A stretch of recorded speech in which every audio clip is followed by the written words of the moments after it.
Suresh Rathi group की तरफ से आज सोमवार 9 अक्टूबर के दिन आप सभी का स्वागत है। शुक्रवार के कारोबार से सकारात्मक बात यह रही कि निवेशकों ने रेपो दर को 6.5% पर बनाए रखने के आरबीआई के नीतिगत फैसले का स्वागत किया और उसकी सराहना की। निवेशकों ने श्री शक्तिकांत दास के इस बयान का भी स्वागत किया कि भारत दुनिया का नया विकास इंजन बनने के लिए तैयार है। इस सोमवार की सुबह सबसे बड़ा सकारात्मक उत्प्रेरक कम मांग के बारे में चिंताओं के बीच WTI तेल की कीमतें $82.5 तक गिर गई।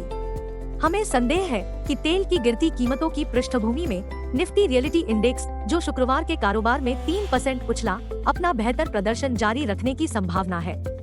वास्तविकता के क्षेत्र में DLF एक स्टार आउट परफॉर्मर होने की संभावना है, क्योंकि इसका तकनीकी परिदृश्य उच्च निम्न के अनुक्रम का संकेत दे रहा है। अब निवेशकों को दो प्रमुख घटनाओं पर नजर रखने की जरूरत है।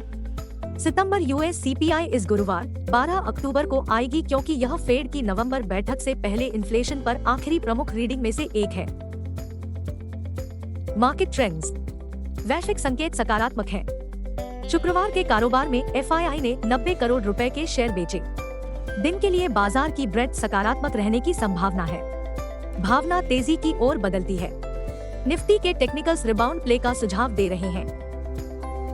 F और O विकल्प डेटा निफ्टी की 19,300 और 19,900 क्षेत्र की सीमा का सुझाव देते हैं। निफ्टी PCR 1.32 पर है। बैंक निफ्टी PCR 0.85 पर है। निफ्टी का दृष्टिकोण, तेजी का दिन। तकनीकी विशेषज्ञ हमें निफ्टी और बैंक निफ्टी के बारे में क्या बताते हैं?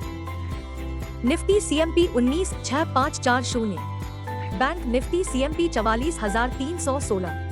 तकनीकी रूप से कहें तो पिछले सप्ताह के कारोबार की लंबी और छोटी अवधि यह है कि दलाल स्ट्रीट पर किसी भी तेज बियर्स के हमले से तेज उछाल आने की संभावना है। निफ्टी की तकनीकी तस्वीर 19,889 अंक पर सबसे बड़ी इंटरवीक बाधाओं के साथ तेजी मोड में बदल गई है। इस बीच बैंक निफ्टी, जो 2 जून 22 से बढ़ती प्रवृत्ति रेखा के नीचे टूटने की कगार पर था, उसने पहली बार समर्थन रेखा को बहुत अच्छी तरह से पकड़ लिया है। बैंक निफ्टी को सबसे बड़ा सपोर्ट 43,600 अंक पर दिख रहा है। अब कुछ अहम बातें जो समझना जरूरी। पहले पन्ने पर सितंबर की अमेरिकी जॉब्स की एक गर्मागर्म रिपोर्ट है, जिसके कारण ट्रेजरी की पैदावार में उछाल आया है। 10 वर्षीय ट्रेजरी पर उपज 4.799% पर बढ़ गई। 2 वर्षीय ट्रेजरी पर प्रतिफल बढ़कर 5.085% हो गया है, जो 16 वर्ष का उच्चतम स्तर है।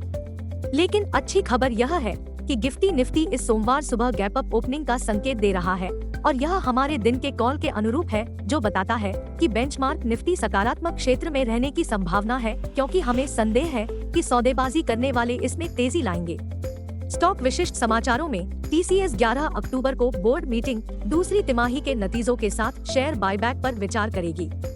2 जून 23 तक TCS के पास 15,622 करोड़ रुपए का नकद शेष था, और सबसे महत्वपूर्ण बात यह है कि TCS कर्ज मुक्त है। चीनी स्टॉक के लिए अन्य बड़े सकारात्मक उत्प्रेरक, जैसे कि बलरामपुर चीनी में गन्ना किसानों को बकाया राशि के तेजी से भुगतान के लिए राहत प्रदान करने और पशु चारा निर्माण की लागत को कम करने के लिए गुड़ पर GST को 28% से घटाकर 5% किया जाएगा। लंबी कहानी संक्षेप में, निफ्टी के ऊंचे स्तर पर जाने की संभावना है।